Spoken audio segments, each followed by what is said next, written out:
Πρόσωπα στην οικονομία με τον Γιώργο Δημητρομανολάκη.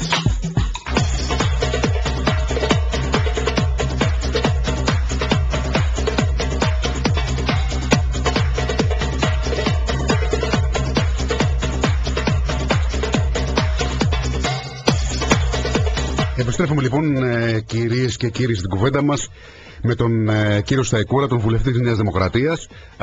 Κύριε Σταϊκούρα, λέγαμε πριν το μικρό διάλειμμα για το δημόσιο χρέος, το οποίο βρίσκεται σε ιδιαίτερα υψηλά επίπεδα. Και θέλω να επανέλθω σε αυτό. Πώς, κατά τη γνώμη σας, μπορεί από εδώ και στο εξής να υπάρξει μια μείωση του δημοσίου χρέους, αλλά σε απόλυτα νούμερα, έτσι, τουλάχιστον για τα επόμενα χρόνια? Δηλαδή, βλέπετε ότι βγαίνει αυτό το πράγμα? Κοιτάξτε, πρώτα απ' όλα η οικονομική θεωρία αποδεικνύει ότι για να βγει αυτό το πράγμα, όπως είπατε, πολύ εύκολα, θα πρέπει να υπάρχουν πλεονασματικοί προϋπολογισμοί, να υπάρχει πλεόνασμα. Και αυτή είναι η στόχευση, μειώνοντας τα ελλείμματα διαχρονικά. Αυτό που πρέπει να γίνει είναι σε βραχυπρόθεσμο χρονικό ορίζοντα, δηλαδή το 2009, να υπάρχει μια ευέλικτη πολιτική σε ό,τι αφορά την άντληση κεφαλαίων από το εξωτερικό. Από διαφορετικές αγορές, θα μπορούσαμε να αξιοποιήσουμε και αγορές που δεν έχουμε αξιοποιήσει μέχρι τώρα και από διαφορετικά νομίσματα.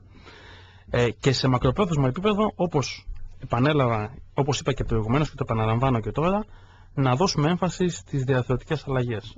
Ενδεικτικά θα σας αναφέρω ότι η ενδιάμεση έκθεση νομισματικής πολιτικής της Τραπέζης Ελλάδος, η τελευταία που βγήκε τον Οκτώβριο του 2008, λέει χαρακτηριστικά ότι αν τώρα δεν κάνουμε τις αναγκαίες κινήσεις που πρέπει να κάνουμε στο σκέλος των διαρθρωτικών μεταρρυθμίσεων, η κρίση θα διαρκέσει περισσότερο και θα είναι εντονότερη σε μεγαλύτερες ομάδες του πληθυσμού.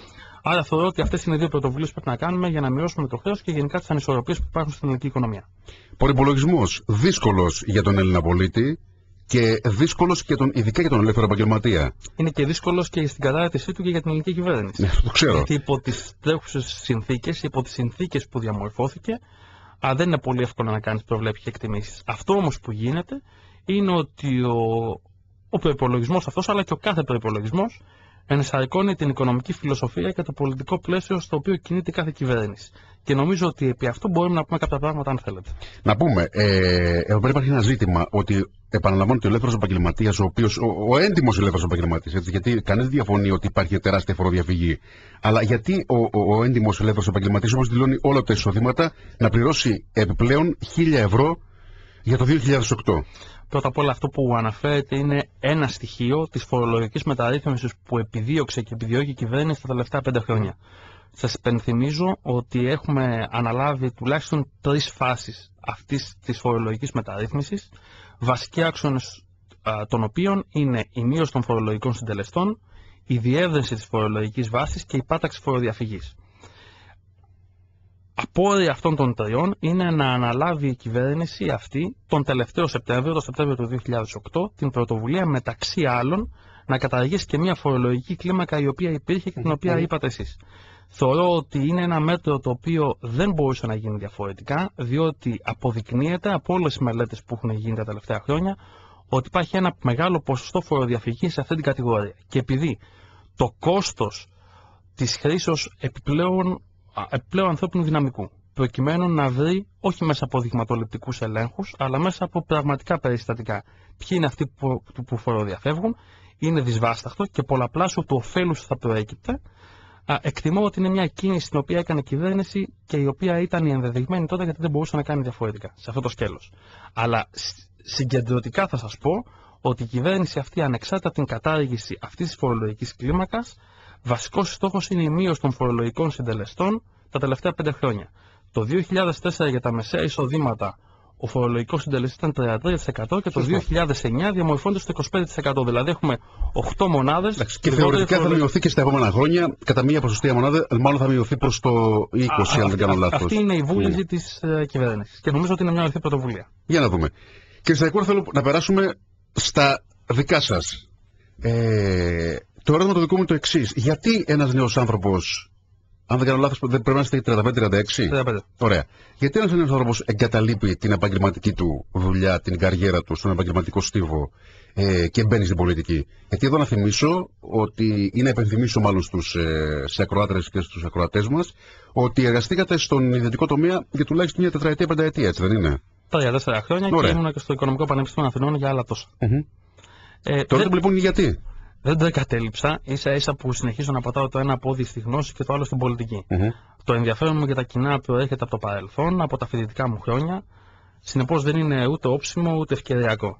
Έχω μια φιλοδοξία να είμαι δημιουργικός, χρήσιμος και ωφέλιμος στους συμπατριώτες μου και στην πατρίδα. Και αυτό το όραμα, αυτή την ελπίδα ήθελα να εκπληρώσω μέσα από την ανάμειξή μου με τα κοινά. Έχω διάθεση προσφοράς και αίσθημα ευθύνης. Και αίσθημα ευθύνης. Για να πούμε και τι κάνετε στον ιδιωτικό σας πριν κατεβείτε στον στίβο της πολιτικής, εργαστήκατε για κάποια χρόνια στον ιδιωτικό τομέα στις τράπεζες, στη Eurobank. Ναι, στον όμιλο της Eurobank. Όπου ήταν ένα πολύ μεγάλο σχολείο για μένα. Εκεί τι ακριβώς κάνατε? Εκεί ήμουν σε ένα τμήμα το οποίο λέγεται τμήμα στρατηγικής και επενδύσεων. Είχα την δυνατότητα αυτά που σπούδασα στο παρελθόν, γιατί εργάστηκα στον ιδιωτικό τομέα μόλις επέστρεψα από το διδακτορικό μου στο εξωτερικό, να δω πώς στην πράξη εφαρμόζονται. Και πραγματικά η υλοποίηση αυτών που μαθαίνεις στα πανεπιστήμια, στα σχολεία, στην πράξη, είναι μια πολύ χρονοβόρα, πολύ δύσκολη αλλά πολύ ενδιαφέρουσα υπόθεση. Ήταν συνεπώς ένα πολύ μεγάλο σχολείο για μένα. Πολύ καλό σχολείο. Και πολύ καλό σχολείο. Άρα τελειώσατε εδώ στην Αθήνα. Τελείωσα το Πολυτεχνείο Μηχανολόγος Μηχανικός. Έκανα μεταπτυχιακές σπουδές σε επίπεδο διοίκηση επιχειρήσεων, MBA δηλαδή στο Imperial, στο Λονδίνο, και συνέχισα για διδακτορικό στο Cash Business School, στο City University δηλαδή, στο αντικείμενο της τραπεζικής και της χρηματοοικονομικής. Στο εξωτερικό δεν εργαστήκατε καθόλου? Όχι, γύρισα κατευθείαν στην Ελλάδα. Νομίζω ότι το ελληνικό τραπεζικό σύστημα κινείται σε επίπεδα εφάμιλα του εξωτερικού. Εφάμιλα της Ευρώπης. Ναι, εφάμιλα της Ευρώπης. Έχει ενισχυθεί σημαντικά η ανταγωνιστικότητα αυτού. Εξακολουθούν να υπάρχουν βεβαίως κάποια υπολείμματα τα οποία θα πρέπει διαχρονικά όσο μπορούμε να τα μειώσουμε ολιγοπολιακών χαρακτηριστικών, αλλά είναι ένας χώρος ο οποίος έχει βοηθήσει πολύ την ανάπτυξη της χώρας, παρουσίασε μεγάλη εξωστρέφεια ακολουθώντας και τις ελληνικές επιχειρήσεις στο εξωτερικό, χαρακτηρίστηκε από υψηλή πιστωτική επέκταση στην Ελλάδα. Όλα αυτά συνεπώς προσέδιναν ένα εξαιρετικό ενδιαφέρον και ήθελα αυτό να το ζήσω και εγώ μέσα από την ανάμειξή μου στο ιδιωτικό τραπεζικό σύστημα. Και εδώ πέρα βέβαια υπάρχει ένα μεγάλο ζήτημα. Πώς ένας άνθρωπος αφήνει, ξέρετε, μια καριέρα η οποία χτίζεται σε ένα μεγάλο όμιλο τραπεζικό, έτσι, μπαίνει στην πολιτική, δεν του λείπει η δουλειά στον ιδιωτικό τομέα ή εν πάση περιπτώσει η μία ενασχόληση με τα πολιτικά? Θα σας πω ότι μεσολαβεί ένα χρονικό στάδιο σε αυτό που λέτε, διότι μόλις άφησα τον ιδιωτικό τομέα πήγα στο πανεπιστήμιο, το οποίο και υπηρέτησα το Οικονομικό Πανεπιστήμιο Αθηνών από τη βαθμίδα του λέκτορα αρχικά και μετέπειτα του επίκουρου καθηγητή στο τμήμα λογιστικής χρηματοοικονομικής. Συνεπώς, δεν συνδυάστηκε η εργασία στη Eurobank με το Πανεπιστήμιο? Ήταν επόμενο βήμα. Και από εκεί, λόγω και του ασυμβίβαστου το οποίο υπάρχει, άφησα το Πανεπιστήμιο για να ασχοληθώ με τα κοινά. Αλλά το άφησα εντός εισαγωγικών με την έννοια ότι εξακολουθώ το ένα μου πόδι να φέρω. Δεν απαγορεύεται αυτό.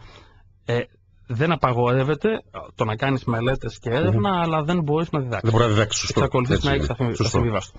Άρα, στο ερώτημά σας, για να είμαστε απόλυτα ακριβείς, δεν εγκατέλειψα τον ιδιωτικό τομέα για να πάω να ασχοληθώ με την πολιτική.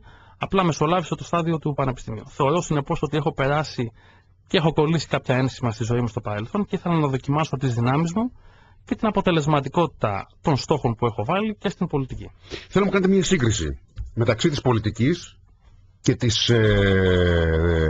του πολιτικού στίβου και του ιδιωτικού στίβου, ενώ του επαγγελματικού ιδιωτικού στίβου, εκτός πολιτικής. Αυτά όμως μετά το μουσικό διάλειμμα.